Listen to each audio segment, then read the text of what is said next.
quería decir algo. Como que parece que porque a ver, llega Jesús y le pregunta, ¿quieres ser sano?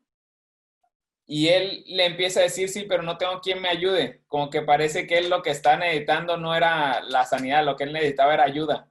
Le dice, no tengo quien me ayude. Entonces está esperando que Jesús le ayude para hacer su obra. Está esperando ayuda para la Ajá. obra. Está esperando ese esfuerzo humano más poder divino. No está esperando ni siquiera nada más. Él, Ok, pues, el, ti- Ujú. el tipo, o sea, Ayelen decía, Jesús pregunta, pero el tipo le contesta que sí. Mm, No, no, nada más le dice, no tengo quien me meta. claro, No tengo no le quien me Entonces, dice meta. quiero ser sano, le dice ¿qué le está diciendo a Jesús con eso? Méteme, ¿no? Aviéntame. Ayúdame. Oye, se te ve un chico joven y fuerte. O sea, todavía incluso tiene el concepto de salvación o sanación a través de ese concepto equivocado, de ese concepto de superstición. Hay algo Oscar, ¿no es? que se me hace bien curioso, pero no sé todavía cómo acomodarlo. Pero si se dan cuenta, en el versículo 12 le preguntan, ¿quién es el que te dijo, toma tu lecho y anda? Y en el versículo 13 dice, y el que había sido sanado no sabía quién fuese porque Jesús se había apartado de la gente antes, de la gente que estaba en aquel lugar. O sea, ni siquiera conoció a Jesús. Para cuando Wow. fue sanado ni siquiera conoció a Jesús. Y O sea, sanado por Jesús, ha sido llevado a la vida por Jesús y ni siquiera sabe su nombre. ni siquiera sabía quién era. La luz que ha venido a este mundo, que ha dado luz a todo hombre que ha venido a este mundo, ¿no? Es Esto como como una aporte para... mentalidad de... Sí. Uy, perdón. Es como una mentalidad de esclavo, creo yo, porque toda esa gente era esclavo de esperar a que venga ese ángel que simplemente es como que, bueno, les iba a dar una mano, iba a mover un poco el agua y el que podía, bueno, llegaba. Y el que no, bueno, va a tener que quedarse ahí esperándome a que yo vuelva y el que pueda va a volver a salvarse. Y es como el carácter selectivo que Satanás decía que tiene Dios. Y me hace acordar al estudio de Jesús o Jesús. ¿Jesús Barrabás o Jesús? Y eso es lo que se les está presentando. Esos son esos dos caracteres. O sea, o es Jesús el que viene y te pregunta, mira, te ofrezco todo esto, ¿lo querés? No, lo que pasa es que tengo que hacer un montón de cosas porque si no, no me puedo curar. Y es como que decís, pero te lo estoy dando acá. Y ese es el Jesús que se nos presenta. El Jesús el que vos tenés que hacer un montón de cosas, o el Jesús que viene y te dice, te ofrezco todo esto, te ofrezco la vida. ¿La querés? ¿Me crees? Y fijaros lo siguiente, en el versículo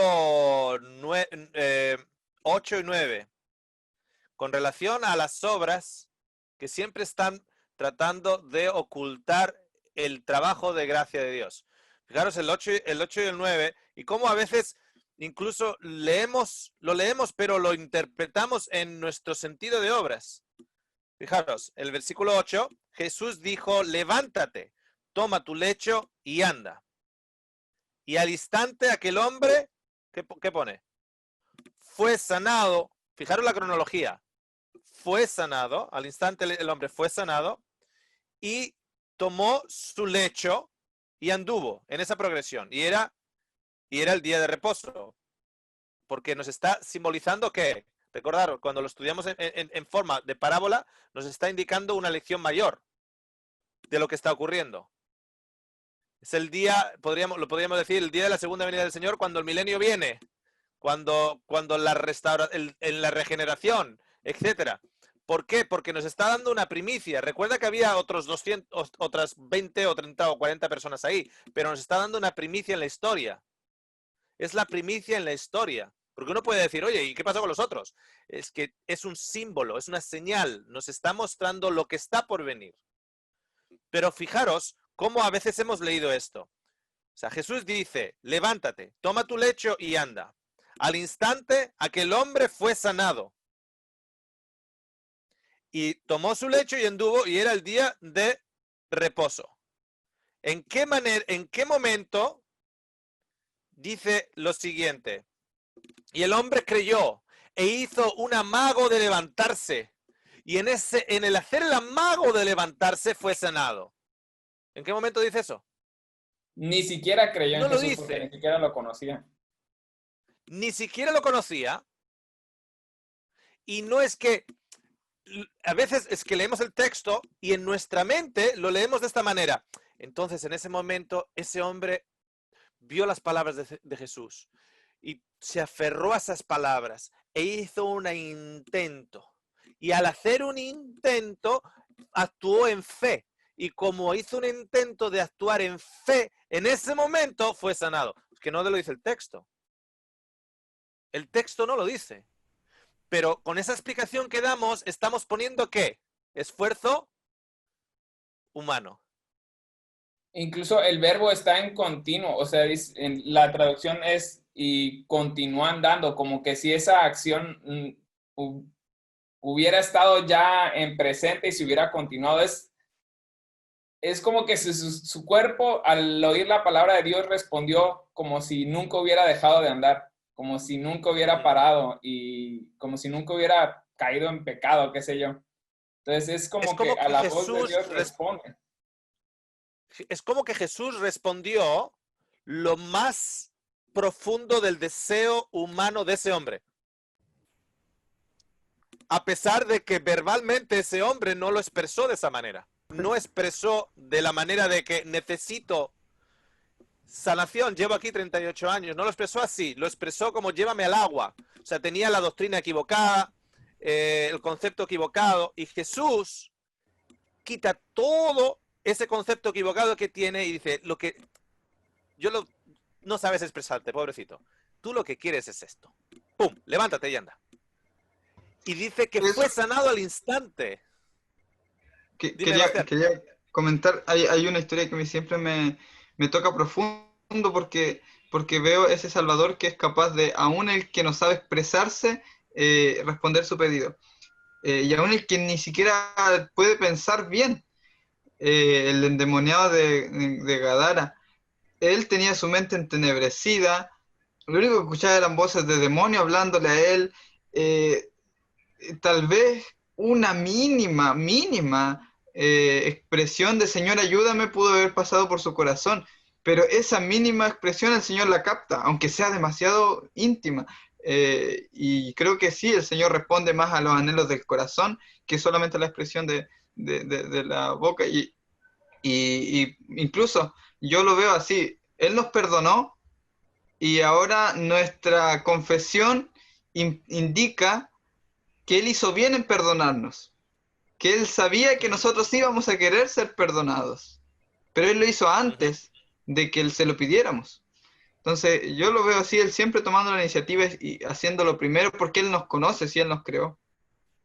Claro, es como que uno está diciendo, le está diciendo a Dios, te odio, no quiero saber nada de ti, no, me quiero apartar.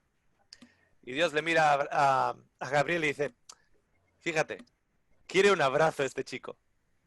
Y Gabriel le dice, ¿cómo que un abrazo? Está diciendo que, ya, eso es lo que él dice, pero yo le conozco, yo sé lo que quiere. Jesús te da un abrazo. ¡Que me dejes! Ya, yo ya sé lo que tú quieres. Y uno puede decir, no, se está imponiendo su voluntad. No, se está imponiendo la voluntad aquí con el hombre. La voluntad del hombre es que le lleven al agua. Jesús no le lleva al agua. Jesús mira por detrás de todo eso, de la expresión limitada del hombre, y mira el anhelo del corazón. Y el Señor ha puesto en todo corazón humano, ¿qué? Eternidad. El anhelo de eternidad. Podríamos decir que Dios está totalmente dispuesto a darnos lo que necesitamos, aun cuando nosotros no somos conscientes de lo que necesitamos. Yo lo puse así, antes de que diga Oscar. Yo lo puse, Jesús viene a salvar a los que no lo conocen, ni a los que saben que lo necesitan. Jesús viene a salvarlos. Y justo, okay. Un ejemplo bíblico. Sí, sigue. Sí. Decía que justo un ejemplo bíblico de esto tenemos en Isaías 45:5, dice, hablando de Ciro, dice, yo soy Jehová y ninguno más hay, no hay Dios fuera de mí, yo te enseñaré, aunque tú no me conociste. Ajá. Y a Ciro le llama el ungido. El ungido, sí. Ajá. ¿Sabes? 2 veces a la semana mi mamá, a mi hermano y a mí, nos daba sopa de verduras. Todo batidos. Batido. Tenía que estar bien batido y una barra de pan así de grande para que me la pudiera comer. La sopa de verduras. ¿Por qué? No es mi voluntad. Yo lo que quería era el pollo frito y las papas fritas.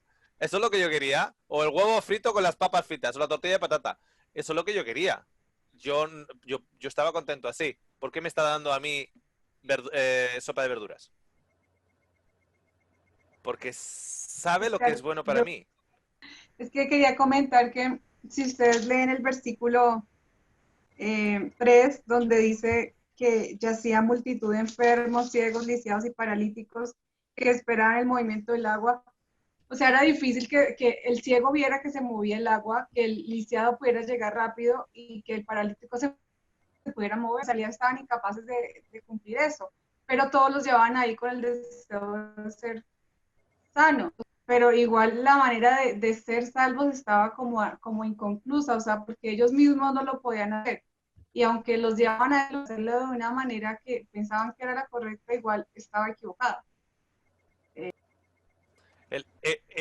Un cojo no podía llegar al agua, un ciego no podía llegar al agua, necesitaba ayuda. Tal vez de algunos de los que podían más era el sordo, tal vez. Tal vez el sordo que podía ver, pero tenía que estar muy pendiente, porque igual el movimiento de las aguas igual hacía ruido, igual el que oía lo oía antes que el que veía.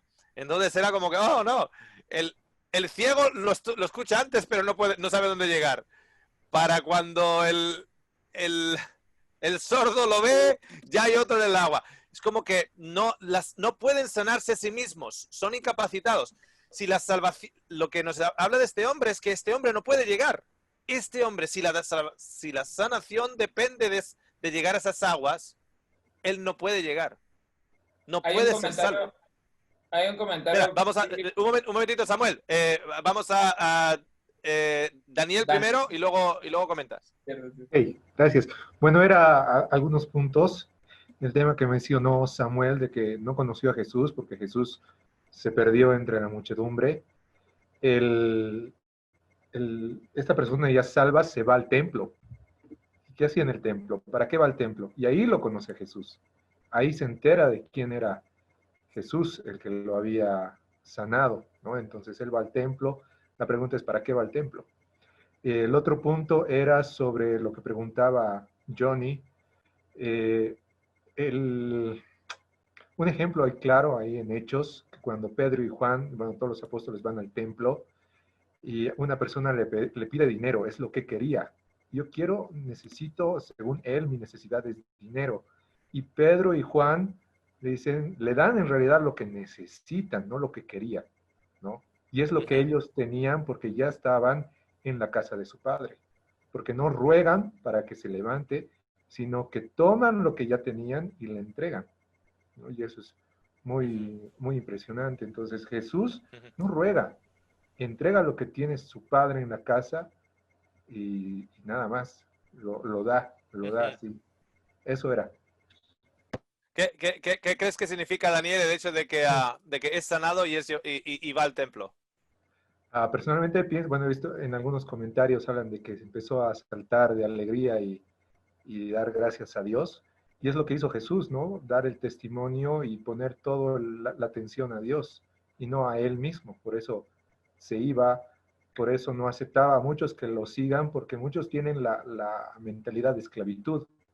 Entonces, si alguien hace algo por mí, le debo un favor y tengo que seguirlo, ¿no? Y Jesús quiere incluso que seamos libres de esa esclavitud hacia Él. El templo es imagen de Jesús.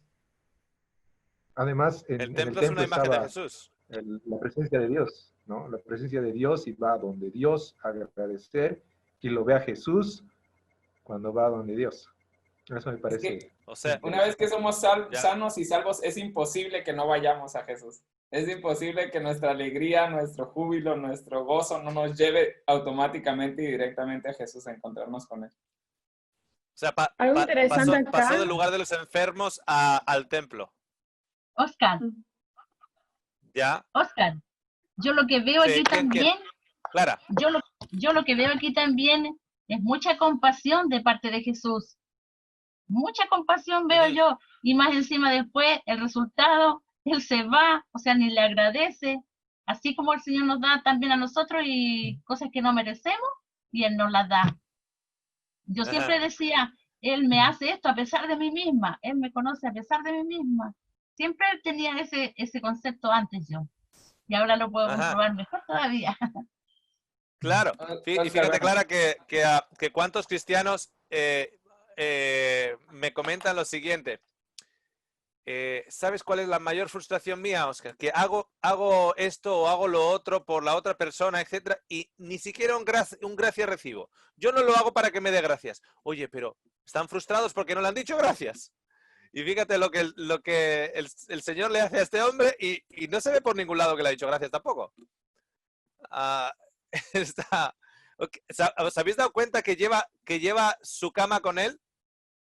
¿Por qué le dice lleva tu cama contigo? era su morada. Ya, y era Esa era su casa. Para la cama descansar. ¿para qué es la cama? Para descansar. Dormir. Para vivir ahí, Lleva para tu descansar descanso ahí. contigo. Si has sido ya sanado, lleva tu descanso contigo. Has sido sanado, llevas tu descanso contigo. Dice Celso. Sí, justamente pensando en el descanso yo decía, ¿cómo habrá sido esos 38 años de esta persona en relación a esperar al ángel que mueva el agua?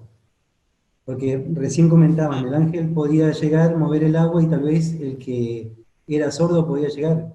Pero ¿qué pasaba si el ángel llegaba de noche y estaban todos dormidos? La vida de ellos en realidad era una amargura. Vivían amargados aunque estaban en la puerta de la gracia. Porque estaban constantemente esperando que alguien haga algo por ellos, cuando tenían la solución y la puerta y el cordero a disposición. Ujú. Oscar, ¿Y qué realidad es esa, Celso, que estamos habitando en el lugar de la gracia y vivimos amargados? ¿Cómo puede ser vivimos eso? en un cuerpo de En la muerte. iglesia. No, yo creo que es más profundo. Déjeme compartir lo que dice un comentario aquí.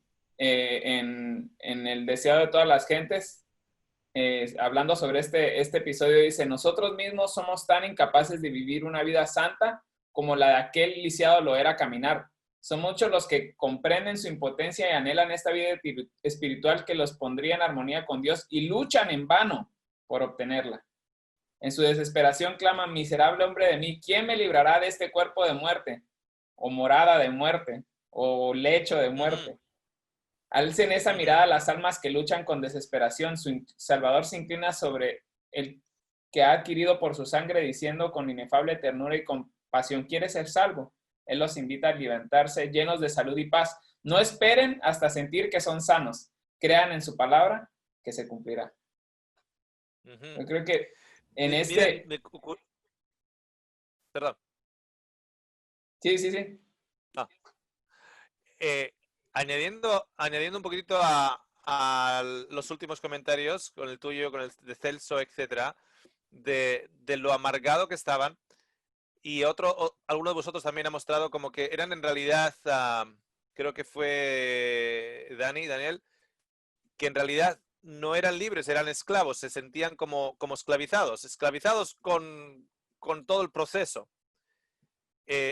La razón, el primer comentario en los evangelios de la razón por la cual quieren matar a Jesús es porque, según su entendimiento, está rompiendo el sábado, y por otra cosa, porque está llamando a Dios, ¿qué? Padre. O sea, un hijo no es esclavo. Un hijo no es siervo. Un hijo es hijo. Entonces, fijaros lo que les hace a los... Por cierto, que el rechinar de dientes ya ha empezado, ¿eh? Fijaros, estos fariseos ya están rechinando los dientes. Están rechinando los dientes, ¿por qué? Porque Jesús está dando el verdadero descanso del sábado ¿Y quién tenía que descansar el sábado? El siervo y el criado también. Y no solo eso, sino que los fariseos, los judíos en sí, ellos se creían que ellos eran los hijos de Abraham. Sin embargo, esta gente enferma eran de una u otra manera maldecidos por Dios. Porque habrían pecado. Ellos eran pecadores. Nosotros no, nosotros somos hijos. Ahora viene Jesús, libera a este supuestamente pecador y le llama a Dios Padre. Entonces es la restauración, no solo una restauración física, no solo una restauración emocional, espiritual, sino la restauración de una relación rota entre un padre y un hijo. Es el espíritu de Elías que unirá el corazón de los padres a los hijos y de los hijos a los padres. Y aquí por podemos eso le quieren matar. Aquí podemos conectarlo con la pregunta, ¿quiénes son los judíos? Yo me acuerdo que en un momento dijiste que habíamos que ver qué es lo que se decía sobre cada nombre. Judá dice, de la presa subiste, hijo mío. Se encorvó, se echó como león, así como león viejo. ¿Quién lo despertará? No será quitado el cetro de Judá, ni el legislador de sus pies, hasta que venga Silo, y a él se congregarán todos los pueblos, atando a la vid su pollino, y a la cepa el hijo de su asna llevó el vino de su vestido, y en la sangre de uvas su manto, sus ojos rojos del vino, y sus dientes blancos de la leche. Bueno, ahí hay muchos elementos, pero el elemento que quiero destacar aquí es el primero, ¿no? Dice, hijo mío. Judá se sentía el hijo de la promesa. Los judíos se sentían los hijos de la promesa. Entonces, cuando me acuerdo que hablamos de Romanos, que decía, ¿quiénes son los judíos? ¿Quiénes son los hijos de la promesa? Pues aquellos que creen, ¿no? A mí me llama mucho la atención el amor que tiene Jesús para con todos sus hijos, el Padre, el Hijo, porque siempre he escuchado dentro del ámbito cristiano que uno tiene que primero ser limpio o perfecto o haberse purificado antes para poder ir al Padre. Pero en este caso, Jesús desciende del cielo a la tierra a buscar a los que están perdidos, en este caso todos nosotros, la humanidad misma. Mientras todos estaban en la fiesta de los judíos, Jesús va y busca, en este caso, va hacia el estanque y sana al paralítico, mientras todos están en la fiesta. Y en las aguas salutíferas, las aguas salen del santuario y van hacia el mar y sanan a todo lo que está en el mar. Entonces, él siempre está buscando constantemente para sanar, y a pesar de que le preguntó, en este caso al paralítico, si quería ser sano, él igualmente lo sana, porque es a eso a lo que vino, a sanar y a salvar a lo que se había perdido. ¿A quién representaría el paralítico, teniendo en cuenta que él no se puede sanar a sí mismo, no se puede salvar a sí mismo? ¿A quién representaría? Y a todos nosotros. A la humanidad perdida. Es una representación a todos nosotros. Uh-huh. O sea, recordar que el ser leído la señal como forma de parábola, tenemos que darnos cuenta que hay una lección a la cual nos está proyectando. O sea, es como que nosotros tenemos la parábola acá, o la señal acá, le ponemos la luz, o sea, tenemos la parábola aquí, le ponemos la luz y proyecta contra una pared. Y proyecta algo, está iluminando algo. Y lo que está iluminando es el sábado perfecto, la sanación perfecta, la declaración del Señor de restaurar la salud, de restaurar el descanso, de restaurar la relación con sus hijos. O sea, está proyectando a algo más allá, a la fiesta en la cual esa fiesta realmente muestra, a la restauración que esa historia en realidad muestra, al sábado verdadero que esta historia realmente está mostrando. Nos está enfocando a algo. ¿Por qué? Porque es solo una señal. es una señal, es una muestra, es una primicia de, ok, ¿cómo le llamáis vosotros allá en vuestros países? Aquí se dice a movie trailer. Un trailer es, tú tienes una movie, una película de 2 horas, pero a ti te dan así un minuto. Un tráiler. ¿Cómo le llamabas? Un tráiler. Ah, un tráiler, ok. Es lo mismo, lo que pasa es que el acento es diferente. Un tráiler, ok. Entonces, esto es un tráiler, esto es una señal, es un aperitivo, es un canapé. O sea, como de la misma manera que la boda de Canaán era un canapé, es una señal, es un tráiler de algo que está enfocando a cuando Jesús traiga el nuevo vino al final para hacer a la boda. De la misma manera que la segunda señal nos está mostrando que nosotros somos como ese padre que todavía no hemos llegado a la casa para ver a nuestro hijo sano, todavía no hemos llegado a la casa, pero estamos ya de camino a la casa y ya estamos regocijándonos de camino a la casa.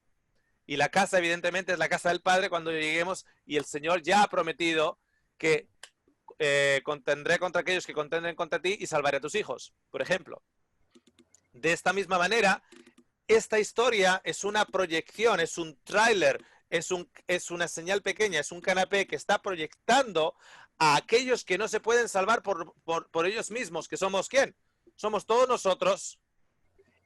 Dios mirando cuál es la necesidad de nuestro corazón, lo que realmente nosotros queremos, y declarándonos sanos. Y uno puede decir, ¿por qué el resto no fue sanado ese día? Porque lo que nos está dando en este hombre es una muestra de lo que será. Claro, no sé si me permiten decir algo. Hay una parte... ¿Te permitimos? Sí, $2 por comentario. Justo como mencionabas, Oscar, de que obviamente Dios como que te da un pedacito solamente, ¿no?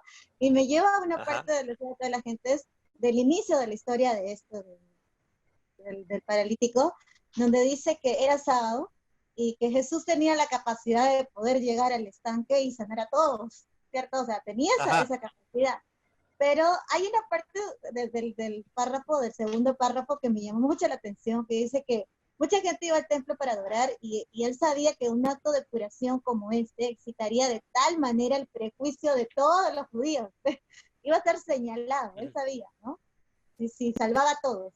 Pero ¿qué pasaba? Que si él hacía esto, ¿qué pasaba? Abreviaría su obra. Dios sabía cuál era el tiempo perfecto y en qué forma lo tenía que hacer.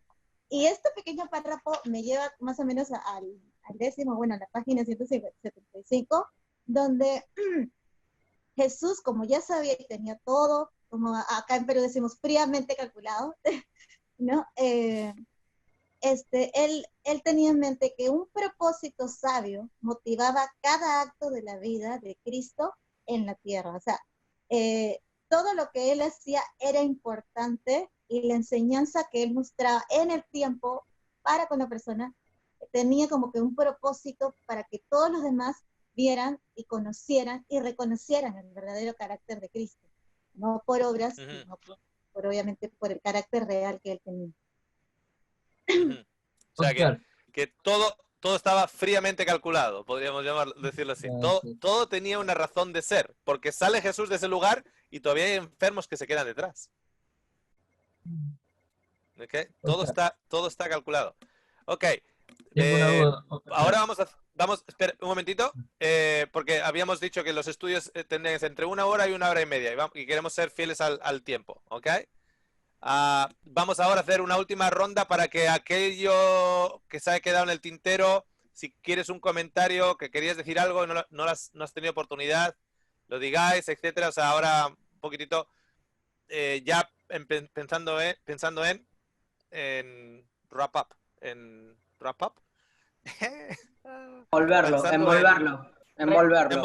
ok. Envolver el estudio. Wrap up. Okay. Envolverlo. Okay. Tengo una pregunta, mira. Sí, tenías, Rubén. Sí, mira. me queda la duda colgando en que de qué manera eran salvados los otros enfermos, porque dice este enfermo que mientras, mientras él estaba esperando que entraran las aguas que se movieran para él ser salvado, los otros ya me ganaban y eran salvos. Pero ¿de qué manera eran salvos esos enfermos que dice que fueron salvos, que Ok. fueron sanados? ¿Algún comentario a ello? O sea, evidentemente para que se comenzara con esa Tengo esa duda. tradición, cuando para comenzar con esa tradición, algo tendría que haber pasado en un pasado. Alguien tendría que haber sido sanado en ese momento que crea, digamos, esa rutina. Que crea esa rutina. Yo creo que muchas veces, esto es lo que yo me imagino, muchas veces entraban 2, 3, 4, entraban todos de golpe, que ya nadie sabía quién se había sanado y quién no se había sanado, porque entraron todos de golpe. Yo siempre digo que la Virgen María sabe dónde aparecerse. La Virgen María sabe dónde aparecerse, porque allá en Francia, en Fátima, es en Fátima en Francia, ¿no? O eso es en Portugal. ¿Lourdes o Fátima? No, porque una de las dos, la que está en Francia. No me acuerdo ahora cuál es, si es la de Lourdes o la de Fátima. Está al lado de un manantial y, bueno, allá en España vas a Francia, sobre todo en el norte donde yo vivo, donde yo crecí, la frontera con Francia son 80 kilómetros. Entonces vas a Francia, vas a Fátima, coges botellas de agua del manantial y te las llevas a casa y te las venden así con cositas, etcétera, etcétera, etcétera. Ok. ¿Y por qué digo que la Virgen María sabe dónde aparecerse? Porque se supone que la Virgen María se ha aparecido en Fátima y de ahí se saca todas las aguas, etcétera, etcétera, ¿no? Creo, Fátima o Lourdes, la que está en Francia. Ya no me acuerdo ahora exactamente cuál es. Pero el caso es el siguiente. Esas aguas son aguas minerales, están súper altas en magnesio. O sea, que una persona vaya y dice, es que he bebido el agua de Fátima y se me ha quitado la artritis. Bueno, que está cargadísimo esas aguas de magnesio. Si usamos el agua de magnesio para curar la artritis. O sea, que no se te aparece en un pozo ahí de agua con mercurio. No, ahí no se te aparece. Se te aparece en el manantial mineral, donde hay unas aguas minerales impresionantes ya de por sí. Y ahí es donde se aparece. Donde resulta que los granjeros que tienen ganado, que beben de esas aguas, ese ganado no se enferma, etcétera, etcétera. ¿Por qué? Porque la calidad del agua. Entonces, algo tuvo que ocurrir para que eso se crea una especie de lugar central. Algo tiene que ocurrir. Y esa es la mentalidad del ser humano. La mentalidad del ser humano es seguir a un evento, seguir a un hombre, seguir a una estampita, seguir a un pedazo de trapo. Esa es la mentalidad humana.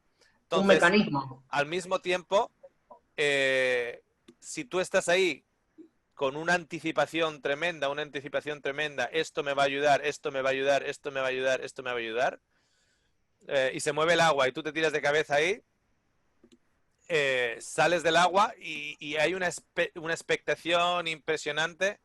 Yo recuerdo una vez un bautismo, la persona le pidió al pastor que lo inmergiera 3 veces. Pero no 3 veces por número, sino porque lo inmersió debajo del agua. Una vez salió del agua, le miró al pastor y dice, no he sentido nada, ponme de vuelta debajo. Lo metió debajo, salió y dice, no, como que no hay electricidad, no hay chiribitas, no hay cosas, entonces ponme debajo. Y el pastor lo puso 3 veces debajo. Para sentir realmente algo en el bautismo, lo que el pastor lo tendría que haber hecho es dejarlo debajo 3 minutos y ahí sí que sientes algo. Ahí sientes una asfixia tremenda. Como que estamos acostumbrados a seguir cierto mecanismo nuestro. Es el mismo mecanismo siempre. ¿Sabes qué me hace acordar? Sí. Al milagro de las serpientes. Ajá. Tenía que haber pasado algo ahí. Y no solo eso, sino que Jesús podía entrar ahí sanado a todos, señales y milagros. Y solo, sin embargo, lo hizo con uno, ni bombo ni platillo, ni grandes trompetas. Jesús desapareció, el tipo ni siquiera sabía quién era. etcétera, etcétera, etcétera. Porque Jesús nos advierte que habrá los falsos cristos y los falsos profetas harán señales y milagros. Nos está avisando de eso. O sea, que sí, que Jesús hacía milagros y señales, por supuesto, pero la naturaleza en la cual lo hacía era totalmente diferente. O sea, hace el milagro de los panes y los peces y luego lo quieren declarar rey y se escapa. O sea, se aparta. Y recuerda que como son señales, lo que Jesús nos está mostrando con ello, son para mostrarnos algo más. Si nos quedamos con el hecho de que 5.000 fueron alimentados con panes y peces, si nos quedamos con eso, estamos no entendiendo lo que la señal significa. Esa señal está elegida, como decía Mili, calculada fríamente, para que fuera hecha de una manera en particular, porque tiene en ella una lección, una proyección mayor. Y si nos quedamos con el milagro, estamos perdiendo el foco de lo que nos están tratando de enseñar. No es casualidad, por cierto, que sean 7. Anda que no hizo Jesús muchas más señales. ¿Por qué 7 en el libro de Juan? Es porque están elegidas, son 7. Es un número bíblico, etcétera. Te están contando todo el mensaje. ¿Ok? ¿Algún último comentario de una o dos personas? Último comentario para cerrar este estudio. Raquel y Ariel. O Ariel primero, creo que Ariel, y luego Raquel. Ok, gracias, Oscar. Me parece súper interesante lo que Jesús le dice a este hombre cuando lo encuentra en el templo. Le dice, mira que has sido sanado. No peques más para que no te venga alguna cosa peor. Es una cosa que aparentemente es un poco extraña, medio contradictoria, pero bueno, es por el hecho que creo que tú mencionaste alguna vez lo que lo que se hacía en el templo, ¿no? Se iba a hacer el sacrificio y una cosa un poquito más por obras ya cuando se tenía a Jesús ahí enfrente. Y justo voy a reiterar en el tema de las obras, ¿no? El tema de las obras en realidad es una cosa un poquito fea en la Biblia. Y justo cuando vemos en Apocalipsis 20, ahorita sí, en 9:20 voy a leer que es rapidito. Ni aun así voy a solo leer una mitadcita del versículo. Ni aun así se arrepintieron de las obras de sus manos, ni dejaron de adorar a demonios. Entonces, vamos a ver que las obras están relacionadas con la adoración a demonios, literalmente. Entonces, lo que Jesús le está diciendo, podríamos verlo de este modo. Esto me parece chévere aclarar porque en general es un pasaje que al menos a mí me ha quedado dando vueltas en la cabeza bastante de por qué le dijo eso, ¿no? Y es que mientras tú sigas sustentando tu vida en obras, en que tienes que hacer esto en la iglesia, en que tienes que hacer esto de tal o cual modo, y en que tienes que respetar la letanía de estatutos que tenemos preparados para que tú llegues al cielo, entonces tú mismo estás empujando a Dios de tu vida y estás poniendo a Dios como a las obras como tu regente. Entonces ahí Dios no va a ser capaz de protegerte porque tú le estás pidiendo que se retire. Tú estás diciendo que tus obras van a ser suficientes. Entonces eso quería comentar para finalizar. ¿Acaso no es, evidentemente lo conecta también Apocalipsis, lo conecta con Babilonia, etcétera? ¿Acaso por las obras no es similar a tratar de construir una torre que te lleve al cielo? Sí, claro. Construir una torre tan alta, tan alta, tan alta que te llegue al cielo. Pero como es una torre tan alta, tan alta, tan alta que te llegue al cielo, ¿qué va a pasar cuando llegue la lluvia y llegue el viento? Como esa torre no está puesta en la fundación verdadera, va a caer. Va a caer. ¿Okay? Entonces, es doctrina de demonios. Que es muy fuerte, pero es que es como la Biblia lo describe. Es doctrina demoníaca. Y es por eso que un jornalero no está contento en el cristianismo. Tiene un cristianismo amargado. No tiene, porque no es hijo. Y como no es hijo, no se siente hijo. No se siente hijo. Y de hecho, cuando ve a otro que se siente hijo, que se sabe hijo y está contento y está feliz, le empieza a llamar nombres. Ese porque es un tal, es un cual, es un... Porque en España decimos, mal de muchos, consuelo de tontos. Entonces, que el tonto vea que el otro está gozoso y contento, etc. Y no, yo estoy amargado en mi cristianismo. tú tienes que estar amargado en el tuyo también. No, no puedes tú estar contento, tú te tienes que amargar conmigo. Amarguémonos juntos porque el mal de muchos es consuelo de tontos. Lo de las obras está en todas las escrituras y en el Nuevo Testamento, pero muy, muy serio acerca de eso y no nos estamos dando cuenta. Bueno, Oscar, nos estamos dando cuenta, pero igual no lo estamos interiorizando como realmente nos lo está poniendo. Raquel había comentado. Espera, primero había levantado Raquel, luego Samuel. ¿Algún otro? Ya, levantar la mano desde ahora si queréis un último comentario. Ok, luego tenemos a Johnny y tenemos a Bastián. ¿Alguno más levantó la mano y no le vi? Ok. Entonces, Raquel, Samuel, Johnny, Bastián y acabamos ahí. Porque es que yo tengo una cita también. Ok, Raquel. Hubo algo que me llamó también la atención y es el hecho de la ubicación del estanque.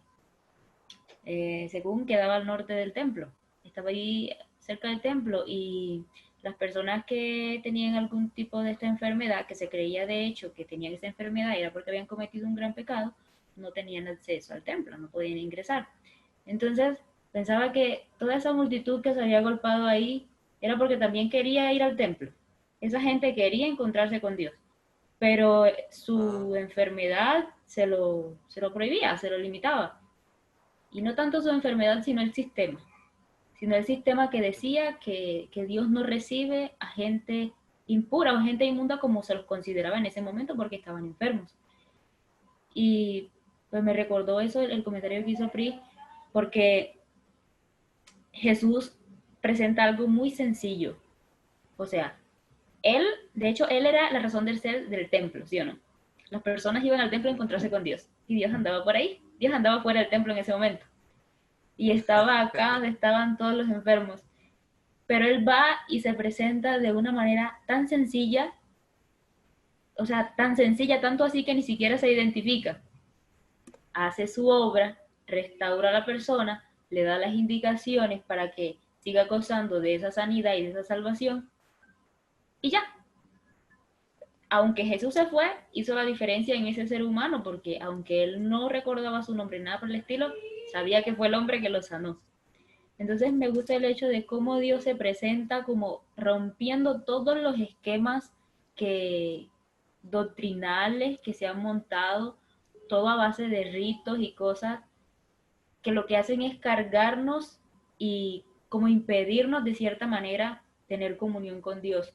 Yo me imagino el anhelo también de esa persona, ¿no? 38 años allí con ganas de tener su relación con Dios, pero por una información equivocada estaba prohibido su acceso al templo y él creía que también su relación con Dios estaba prohibida porque era un pecador y pues su enfermedad se lo recordaba diariamente. Y no, insisto, me gusta el hecho de cómo Jesús va y se le presenta, o sea, yo soy Dios al que tú durante mucho tiempo seguro has querido ir a buscar al templo, pero ahora yo vengo a ti de una manera muy tranquila, muy calmada y ¡pum! Le da lo que siempre deseó y que de pronto en algún momento a él se le olvidó que era lo que realmente deseaba.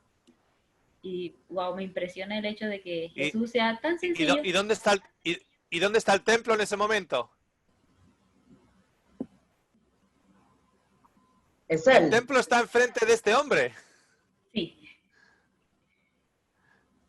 O sea, es como que, si no te preocupes, si no puedes ir al templo, el templo viene a ti. El templo está enfrente de este hombre. Porque cuando tú miras el sacrificio, es Cristo. Miras el pan, es Cristo. Miras la luz. Yo soy la puerta para entrar al templo. Él es la puerta. Él es el cordero. Él es el fuego eterno. El altar es su asentadero de los pies. Nos llama que es el asentadero de los pies. Él es el agua viva del lavadero. No recuerdo en español cómo se dice, en inglés se dice labor. Lavacro. Él es lavacro, ok. Él es el pan de vida. Él es la luz del mundo. O sea, el pan de vida en el lado norte, la luz del mundo. Él es el intercesor entre nosotros y el Padre. Él es la manifestación de la ley. Él es la misericordia. Él es la vara de Aarón. Él es el maná que cayó del cielo. Él es la piedra donde todo el templo es alzado. Si el templo es Jesús, ¿dónde está el templo en ese momento? Todos los judíos están en un edificio y ¿dónde está el templo? El templo está en la casa de la gracia, enfrente de un hombre que por 38 años no se podía mover. Ahí está el templo. Es increíble. Y como que Y va y el le da templo, sentido al nombre de ese lugar. claro, pero no solo eso, sino que en el libro de Apocalipsis nos dice que en la nueva tierra no hay templo allá. ¿Por qué? Jesús es Porque el el Cordero es el Está ahí. templo. Porque el Cordero está ahí. Porque el Cordero está entre ellos. O sea, no hay templo, pero hay templo. Porque el Cordero está entre ellos. ¿Ok? Por eso os digo que todas estas historias nos están indicando algo. Nos están indicando algo. Es solo una primicia. Entonces teníamos a Samuel, a Johnny y a Bastián. Bueno, yo quería comentar ahí con un poco también siguiendo esa del versículo 14. Vemos que hay aquí, él está representando, si bien está representando a toda la humanidad, también está representando en cierta manera a este grupo de gente que estaba especialmente mal entre la humanidad, ciegos, paralíticos, sordos, y principalmente él es una imagen de gente que, digámoslo así, ni se enteró qué pasó. O sea, estaba y lo salvaron, no se enteró quién lo salvó, de qué lo salvó, qué pasó. Él llegó allá y no supo quién era Jesús. Yo creo que sería parte de ese grupo que le pregunta, bueno, pero ¿en qué momento no lo hicimos si ni siquiera te vimos? O sea, ni siquiera estuvimos, ni siquiera sabemos dónde no estuviste, ni siquiera sabemos nada. No estaba preparado para ese momento. Yo digo que representa también a ese grupo que va al final conocer a Jesús, al final de todo conocer a Jesús, y también en ese momento va a entender qué fue lo que pasó, y le dice él, bueno, hubo una historia, y en esa historia hubo pecado, y en esa caída y en esa destrucción, igual y tú ni te enteraste que estuviste pecando, pero ahí estuviste, y ya vine y yo te rescaté. Ahora disfrútalo, pero sé consciente de todo lo que pasó, para que también disfrutes junto con todos lo grande y lo maravilloso que fue esta historia. Es como que le hace un pequeño resumen ahí en el 14, le dice, vete y no peques más, y le planteó todo para que él se fuera sabiendo de qué fue curado, qué fue lo que salvó, quién fue el que lo salvó, y al final, para mí, simboliza a ese grupo de personas que nunca se enteraron dónde estuvo Jesús y quién era Jesús, y que posiblemente se queden afuera porque nunca lo conocieron. Pero Jesús se presenta a él y le dice, éntrale, porque mira, aquí estoy y esto fue lo que pasó. Ahora sí ya tienes la historia completa. Amén. Ok, Johnny. Nada, decir que es interesante cómo, no sé, digamos, no hablo la experiencia de todos, pero hablo en mi experiencia, hace mucho que era un jornalero. Hace mucho era un jornalero, era un empleado de Dios, o sea, alguien que trabajaba por una paga. Si a mí hace un año me preguntaban, no sé si a alguien le ha pasado, pero si a alguien me preguntaban ¿para qué sos cristiano? Y para ir al cielo y vivir eternamente. Y sin embargo, el cielo y la vida eterna ya se vive ahora, está acá, está en este momento. O sea, y cuando uno se siente como un hijo y ya vive la vida eterna y ya es salvo porque lo vive, entonces empieza a rechinar los dientes alrededor. Siempre pensamos, estamos acostumbrados a actuar por ese mecanismo. No podemos considerar humanamente la posibilidad de que no se tenga que hacer nada. Es increíble cómo señal a señal y operación tras operación del milagro Jesús muestra cómo en realidad es gratis. Cómo en realidad uno no va a un edificio a buscar a Dios, Dios lo va a buscar a uno. Yo te podría decir que había un montón de cosas que hacía antes, y de esas cosas Dios me las sacó así en un instante, así igual que acá. Un montón de gente esas cosas trata de liberarse por años, en un montón de métodos, en un montón de cursos, en un montón de cosas. Pero a mí me la sacó así, y yo ni siquiera lo conocía. Él me dio lo que yo no sabía que necesitaba. Él era el que yo estaba buscando toda la vida. Nada, eso.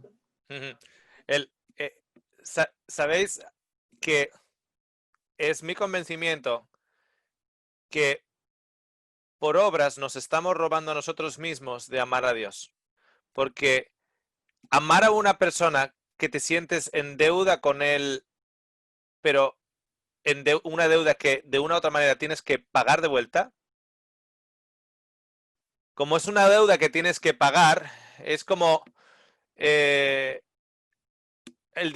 director de un banco. Tú vas al director de un banco y tú vas poniendo tu hipoteca. Tú vas pagando tu hipoteca, tienes una relación de respeto, hay un contrato, él te ha adelantado un dinero para tu casa, se ha generado una hipoteca, tú tienes una relación de respeto, le ves por la calle, etcétera. ¿Cómo está, señor? Bien, tal. Bueno, el lunes voy y pongo mi pago, etcétera, etcétera, etcétera. Ahora, es totalmente diferente si ese director de banco te viene y te dice, oye, la casa te la doy, voy a anular la hipoteca. Uy, ese hombre, director de banco, se convierte en parte de tu familia. Se convierte en parte de tu familia. Es como que alguien habla mal de ese hombre y tú dices, no. Al director del banco nadie habla mal. A ese hombre yo lo amo. A ese hombre le tengo, no un respeto, no.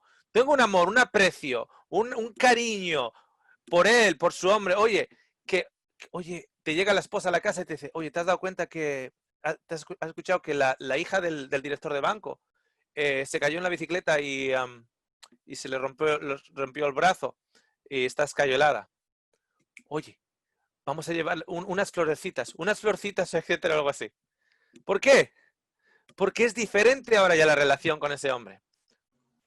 Cuando te viene la esposa y tú todavía tienes que estar pagando la hipoteca a ese director de banco, todavía le tienes que pagar. Se cayó la hija y se rompió el brazo con la bicicleta.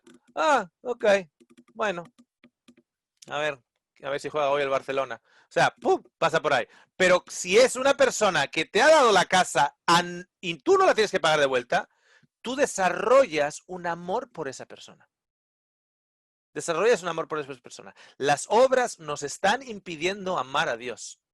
Fijaros, las obras nos están impidiendo amar a Dios. Y ese es el primer mandamiento, amar a Dios por encima de todas las cosas. Y eso viene a través de la gracia. Bastián, último comentario y nos cierras, porque tengo que acabar yo. Si vosotros queréis seguir, yo me tengo que ir. Bastián, último comentario y cierras con oración. Ok. Es cortito. Veo que en el hombre, el primero que entraba al agua, ese era salvo. El primero que entraba al agua. Cuando yo practico atletismo y estábamos para las clasificatorias nacional y entrené bastante y el primer lugar clasificaba. Entonces tenía esa incertidumbre, eso de que podía estar entrenando, pero podía no calificar. Entonces un amigo va y me dice, hermano, pero si has estudiado, has entrenado tanto, tranquilo, vas a llegar a volar. Y cuando revisamos, a todo esto sí clasifiqué, pero cuando revisamos en la Biblia, la salvación no es igual.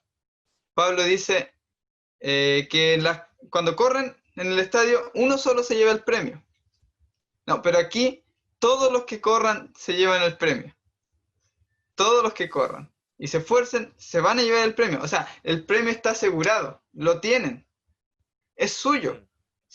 Corran y disfruten del entrenamiento, porque ya tienen el premio. Pero el Evangelio es más aún, más hermoso. Vamos allá. Pablo en Romanos 9, 16 dice un texto que a mí me encanta. Dice, así que no depende del que quiere, ni del que corre, sino de que Dios tiene misericordia. Así que ya, ni siquiera depende del que corre, depende del que Dios tiene misericordia. El mismo Pablo nos va a venir a decir que Él tiene misericordia de todos. Así que, qué bonita la salvación. No hay una jerarquía del que más se esfuerza o el que, no sé, de pronto tuvo las mejores condiciones para alcanzarlo, lo alcanzó. Sino de que en Dios tiene misericordia y ya. Así que... Y Él, su nombre es amplio misericordia, es su nombre. Su nombre es amplio misericordia. A veces tratamos a Dios como si fuera el rey Salomón. Oh Dios, oh rey, ten misericordia de nosotros. Y el Señor mira a Gabriel y dice, no sabe mi nombre. Es como que me están recordando, Dios, sé Dios. Si ya soy Dios, Claro. si yo ya sé quién soy. El Señor dice, yo ya sé quién soy. Tú tienes que saber quién eres. Yo ya sé quién soy, no me lo recuerdes. Ok, muchísimas gracias. Estudio para la próxima semana. Es Juan 6, del 1 al 14, la alimentación de los 5.000, sin contar mujeres y niños, ¿ok? Si lo queréis, lo podéis leer un poquitito anteriormente y ver de qué manera cosas saltan del texto, recordando que lo estamos analizando como si fuera una señal, una primicia, un tráiler de algo. ¿Cuál es la lección? ¿Cuáles son las lecciones más por detrás del mensaje en sí? ¿Ok? Bastián, si cierras con oración, os doy a todos las gracias también por haber estado presentes en el estudio.